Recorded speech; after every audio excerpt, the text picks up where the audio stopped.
The file manager of your website builder is the storage file used to keep all of the uploaded images and files from your computer, which will be used for your website. To access the file manager, go to the left navigation menu and click on the Settings icon.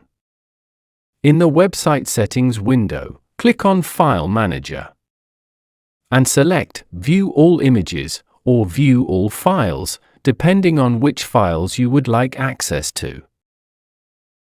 Files can be organized into folders inside of the File Manager to make it easier to find the file while building your website.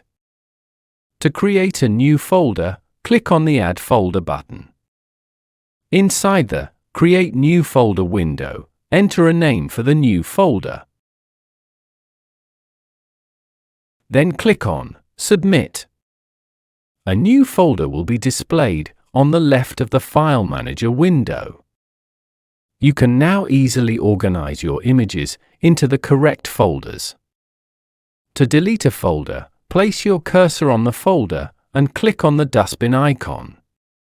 Then select Yes. The folder will then be deleted. To upload images and files into the File Manager, click on the Upload a File button. Select the files you wish to upload from your computer and then click on Open. The selected files and images will then be uploaded into the File Manager and can then be used anywhere on your website. We will go into detail about how to add these files and images to your website later on in the course.